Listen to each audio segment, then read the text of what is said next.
Assalamualaikum warahmatullahi wabarakatuh. Hamdan wa syukran lillah, salatan wa salaman ala rasulillah wa ala alihi wa sahbihi wa mawala. Wa qala a'udzu billahi minasy syaithanir rajim. Wa la takunu kalladzina nasullaha fa ansahum anfusahum ulaika humul fasiqun. Sadaqallahul azim. Kaum muslimin muslimat, Bapak Ibu hadirin hamba Allah yang mulia, malam ini genap malam yang ke-15 bulan Ramadan telah kita amalkan,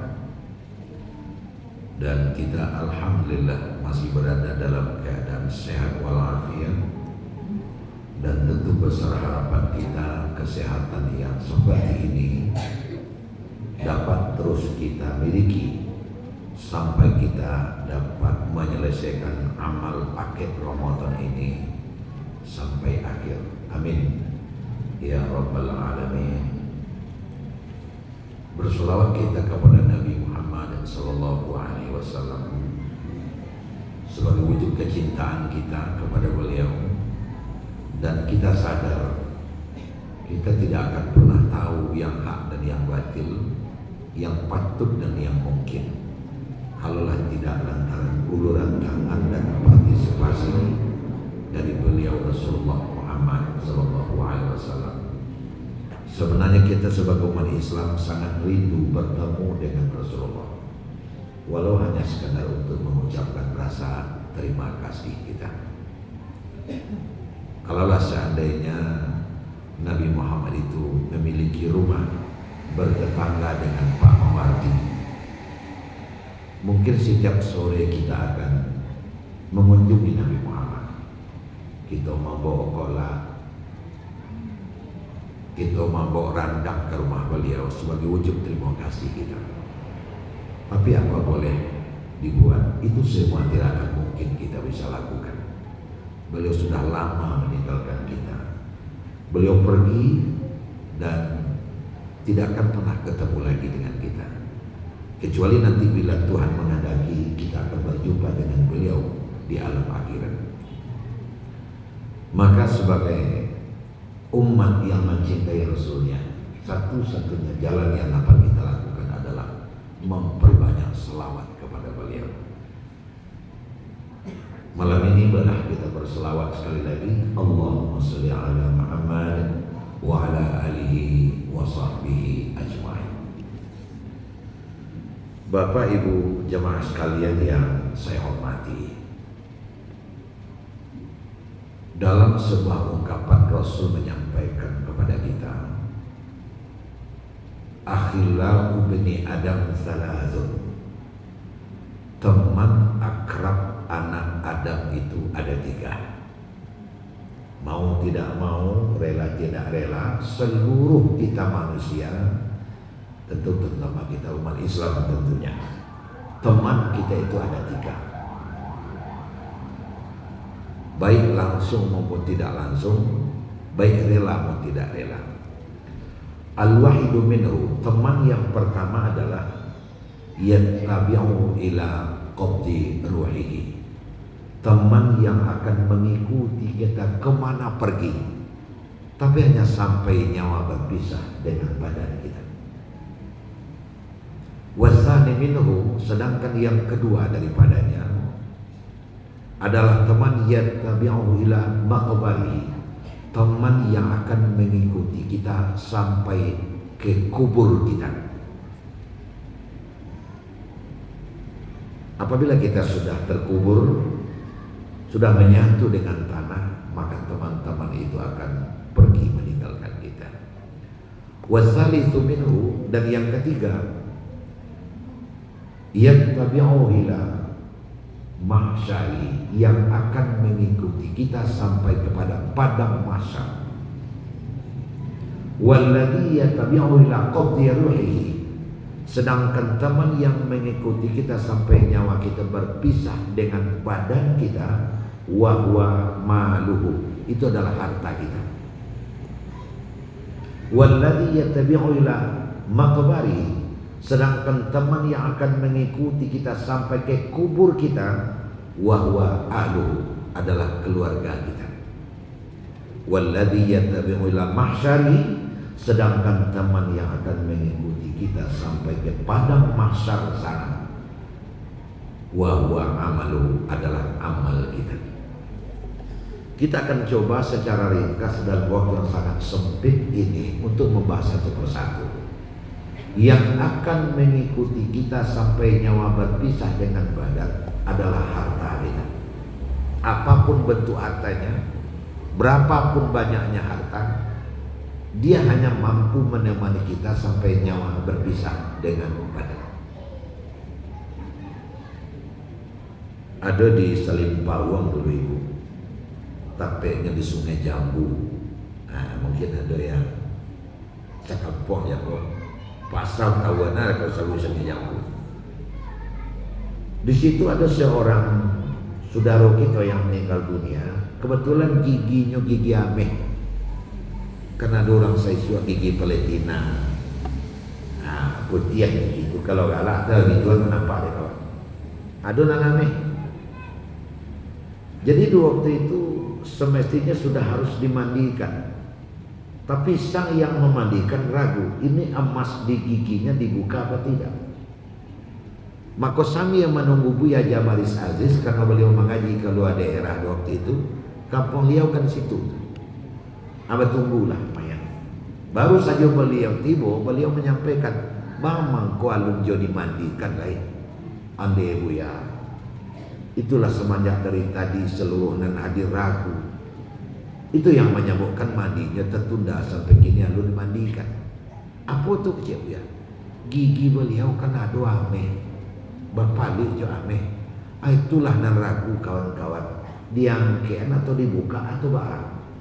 Dengan spontan Buya langsung menjawab, kalau yang bagi gigi ameh, cuki malah.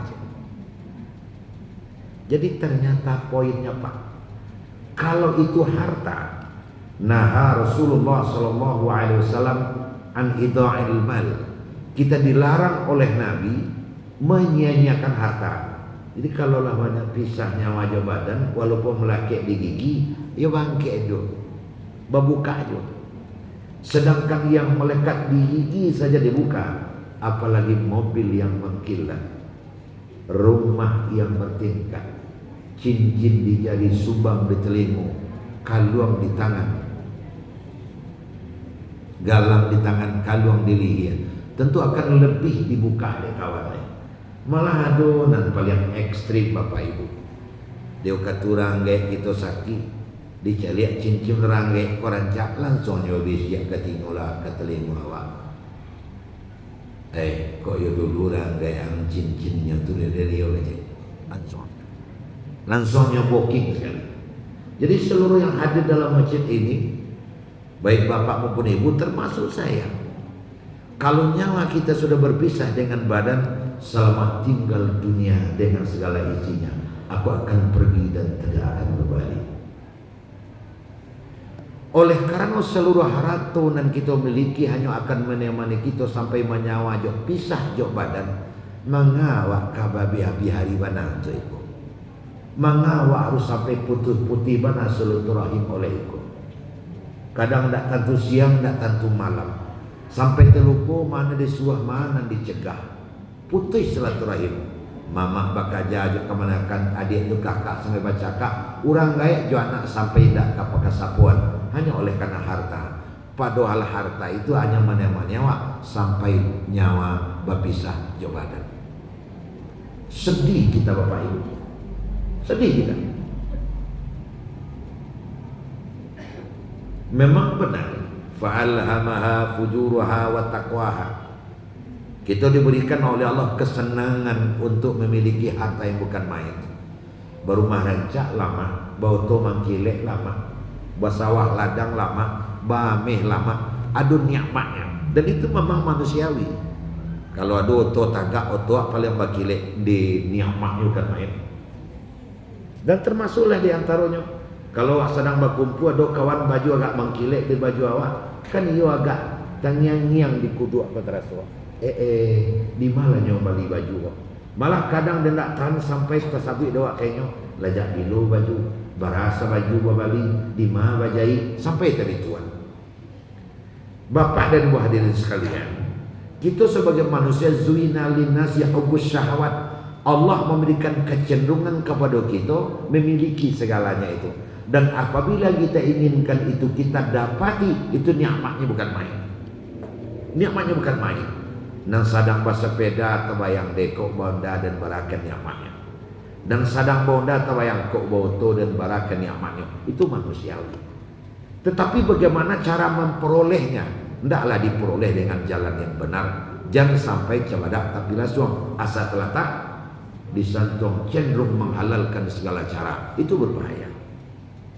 Banyak kawan-kawan kita di tengah-tengah kehidupan panan jauh alang kan panan ke waktu kia kan nang kane de arus dan serupa itu. Gunanya apa ibu hadirin? Oleh karena itu carilah.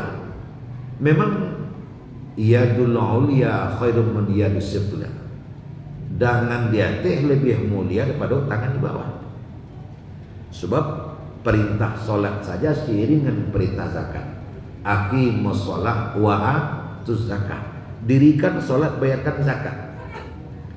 Itu para ahli tafsir menyampaikan Bapak Ibu, aqimus shalah wa atuz zakat itu kalau bahasa terjemahan ekstrinya solatlah dan kayalah, artinya itu. Tapi bagaimana cara mendapatkan kaya ini? Kan seperti itu. Jangan sampai siang babi hari malam babi minyak, lupa diri dan lupa segalanya oleh karena mabeh karena ratu. Padahal sesungguhnya harta itu hanya akan menemani kita sampai nyawa bisa badan. Sedangkan yang akan menemani kita sampai ke kubur adalah keluarga. Ini memang terbukti Bapak Ibu. Istri yang dicintai, suami yang disayangi, anak-anak yang disayangi, anak buah yang tunduk kepada kita. Ketika nyawa kita selalu pisah jauh badan, inilah nama antahkan kita ke kubur.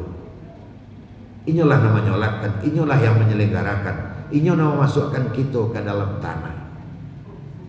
Inilah nama nimbun. Capan kuah demi secang kuah sampailah sama data jauh bumi, nyok padek leleh. Saya nama padek anak buah wak. Ditanya dek kawan, bako ang padek mana ajon? Kok keluarnya balik aja. Keluarnya balik apa?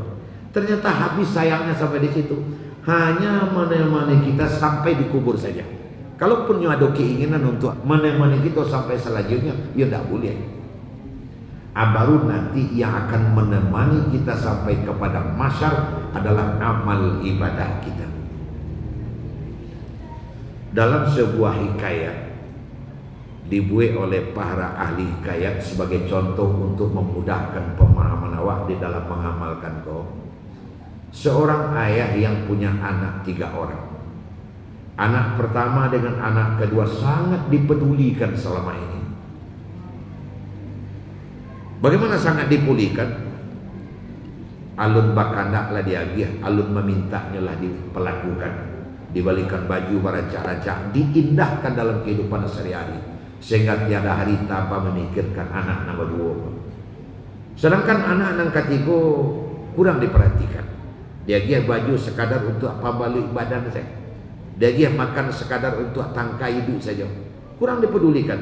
Malah acok lapar daripada kanyang anak-anak seorang tadi. Itu. Pada satu kali ayahku bersalah. Panjang tangan tawaikan, panjang kaki telangkahkan. Bersalah ayah rupa. Datang polisi menyapui ayah. Japuk dan japuk tahu tak boleh minta ancik ke sabantah juga. Harus paidu. Takana lalu anaknya yang pertama jo nan kedua yang selama kau sangat diperhatikannya. Anak nomor 1 jo anak nomor 2. Ayah kalian kerjapui dia polisi kini. Tolong kalian hadapi polisi itu dengan bijak. Bahas supaya ayah kalian jangan sampai terbawa. Aja we anak nomor 2. Ayah, tangan ayah nama cancang, tentu bau ayah nama minggu.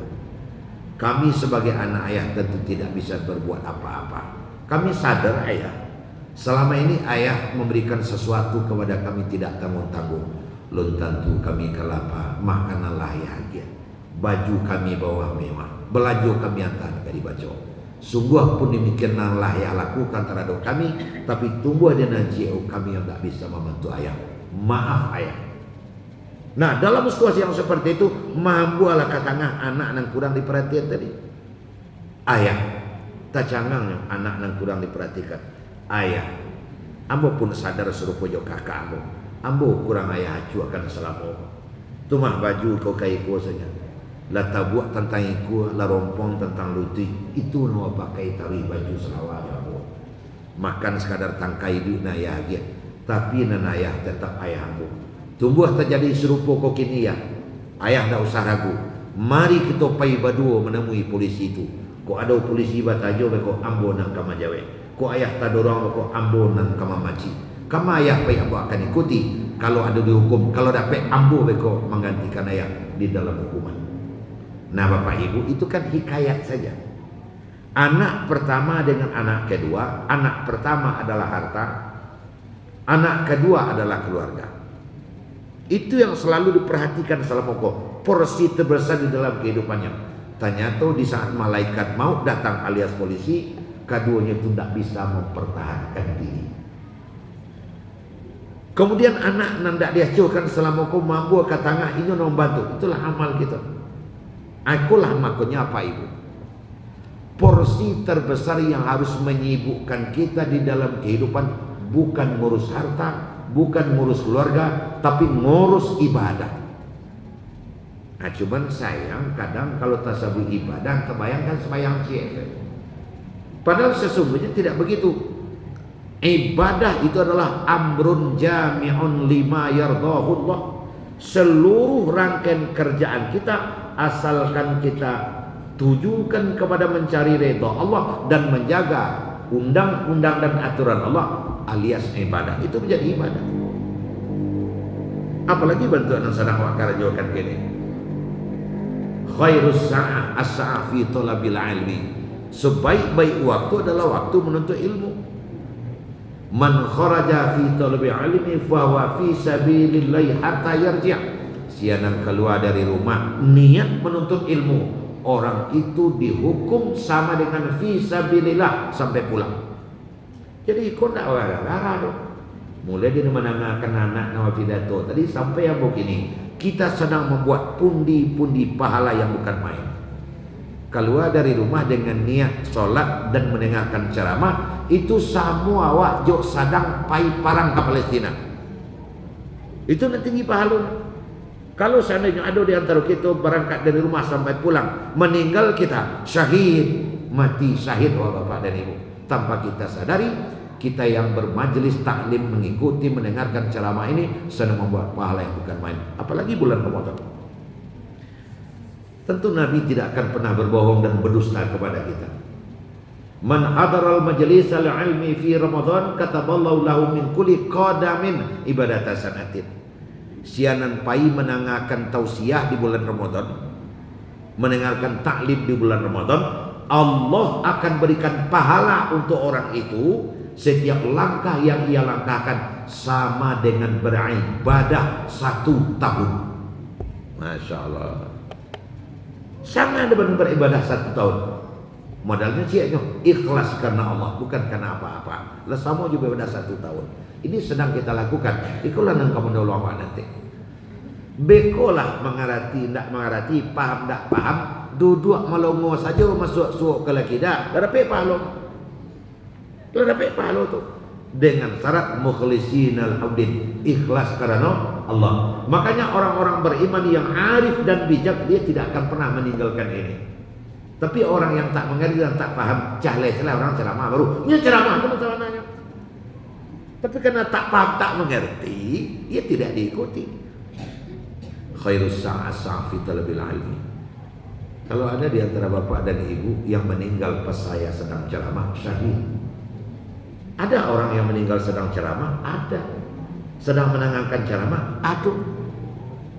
Tahun 90-an di salah satu masjid dekat rumah sakit Batu Sangka dulu, pasar. Aku sedang bagi ceramah Isra Mi'raj siang. Aku mulai curiga saya dari awal, kayak itu duduk di sudut. Kalau ambil posisi sudut itu kan condong ke suak, condong ke kidal kan ada nama nahan. Saya punya duduk atas rilek kok. Sejak dari awal mau curiga, sebab ketika dibuat yang lucu itu tua diam-diam saja, orang sudah heboh nyanyi saya. Kalau lalu kayak dalam pangan bu, selesai berceramah, orang sudah berdiri, ini masih berkilu aja, pak, enggak kunjung berdiri, duduk orang pak, rupalah pai kayak. Rupanya sedang mendengar ceramah, aku bisa meninggal, cuman dengan catatan lalu ketek. Jadi kalau lalu ketek, sedang mendengar ceramah, kau mau lalu nampaknya. Aku nombor buat. Gua nampak dan lalu kata, bekok kalau seandainya memang tiba di situ, gua ada tanggung jawab. Cuman pakai chat tadi kok Pak Dokter Muhadir dia sedang ada tu salah sekali boleh. Jadi Bapak Ibu hadirin sekalian, tapi sungguh pun lalu kata langsungnya lewat dan meninggal syahid. Konsekuensi dari syahid apa? Langsung masuk surga. Akan rancang dua tu sebenarnya. Sedangkan sedang menangah ceramah saja meninggal langsung masuk surga, kunulai sedang magi ceramah. Tentu lebih masuk surga tentu itu. Ia mah tahu bekah. Walaupun kami datang sekarang berempat, ibu dan anak dan menantu datang, ada 4 orang datang ini supaya pahala kami lebih besar akan itu. Cuman mohon maaf kepada kita nan hadir. Pahala kami agak kadang pada Bapak Ibu sekalian. Kenapa? Qadamin langkah awak lebih banyak sebab lebih jauh. Amba menganjurkan anak awak tinggal di kisurungan kau kalau dapat pergi sembahyang tarawih ke ngalau nanya. Urang ngalau kemari. Dapat jalan kaki. Kan gitu. Tapi tidak begitu betul yang diinginkan oleh agama. Yang diinginkan oleh agama adalah bagaimana kita dapat menghadiri. Kita balikkan ke pangkat. Beramal. Amrun jami'un lima yarhullah. Seluruh rangkaian kerajo yang awak mencari redha Allah itu ibadah, Pak. Jangan diartikan ibadah itu sangat sempit. Itu ibadah. Bahkan senyum saja kepada saudaramu adalah ibadah.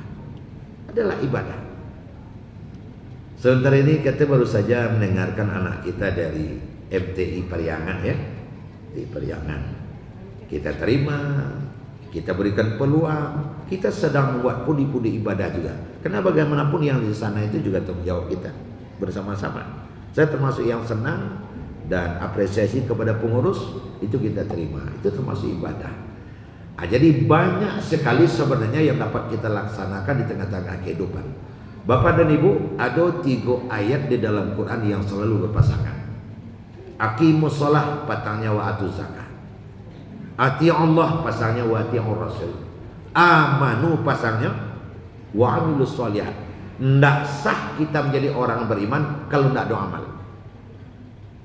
Jadi ciri-ciri kita orang beriman, orang yang beramal. Amanu wa amilus sholihat. Beriman dan beramal. Tidak mungkin orang tu amak tu dan sebenarnya imannya sangat kuat, cuman semayang yo indah. Tidak mau terang. Kalau iman apa tu tidak bisa ditanya oleh ia benar kuat imannya. Cuma puasa ya tidak pernah. Tidak namanya. Antara iman dengan amal ini, iman itu adalah kanur. Iman itu seperti lampu. Iman itu seperti lampu. Yang kita harapkan dari lampu itu apa? Cahayanya. Makin terang cahayanya, makin bermanfaatlah lampu tadi. Terang, redup atau tidak bercahaya yang menentukan sebuah lampu apa? Api dan masuk. Makin kuat api masuk, makin terang cahaya lampu. Sedang api masuk, sedang cahaya lampu. Tak ada api masuk, tidak bercahaya lampu. Apakah api untuk iman? Ibadah. Jadi makin banyak ibadah, makin santai iman. Nah ibadah itulah yang kita kerjakan agar kita orang beriman. Makanya panggilan terhormat untuk orang Islam itu dalam Quran kan ya ayyuhalladzina amanu, hai orang-orang yang beriman.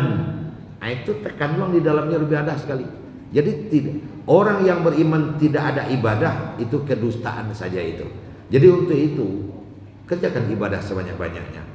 Apakah itu ibadahnya ibadah pribadi, sholat, puasa, zakat, atau ibadah sosial, menolong orang-orang miskin, membantu anak-anak yatim, memudahkan orang dalam kesulitan, mengameh orang dalam keadaan musafir, termasuklah seperti yang baru saja kita laksanakan sebentar ini terhadap anak-anak kita. Khusus di bulan Ramadan, ibadah kita dibanyakkan oleh Allah di bulan Ramadan ini. Dibanyakkan oleh Allah. Berlipat ganda ibadah kita di bulan Ramadan ini. Tidak sebanyak di bulan-bulan yang lain. Manfaatkan dengan sebaiknya. Ada kita puasa di bulan Ramadan, ada tarawih di bulan Ramadan, dan infak kita pada umumnya di bulan Ramadan itu juga berlipat ganda. Dunia Islam atau negara-negara Islam mengakui ekonomi Islam meningkat di bulan Ramadan itu lalu lintasnya 50%. Kenapa? Karena memang di bulan Ramadan animo berinfak umat Islam itu naik. Rata-rata mungkin siapa dapat gitu mencari piti untuk pembangunan di bulan Ramadan kan lebih murah. Pak Zul tahu mana tu? Abu sebagai aktif di Tawalib, Pak Haji Rais dan Sati tahu mana? Kalaulah di bulan Ramadan itu selalu diutus oleh lembaga pendidikan kita Tawalib ke mana-mana. Saya pernah ke Aceh, pernah ke Medan, pernah ke Pekanbaru, pernah ke Palembang, Jakarta, Bandung, Semarang, bahkan saya pernah ke Kalimantan juga. Diutus di bulan Ramadan untuk apa? Untuk mencari piti. Lain dapat kalau di bulan Ramadan baik dapat. Kena terbuka ijab orang untuk berinfak di bulan Ramadan kau. Termasuklah kita. Setiap malam kita di bulan Ramadan tidak akan pernah berhenti berinfak. Nah, Bapak Ibu hadirin sekalian. Rajo Sumatera Pasai, Rajo dilantik di waktu pagi. Kajewa malam kini alun selesai, insyaallah sampai besok pagi. Malam kini sampai di situ, banyak maaf. Akhirul kalam, assalamualaikum warahmatullahi wabarakatuh.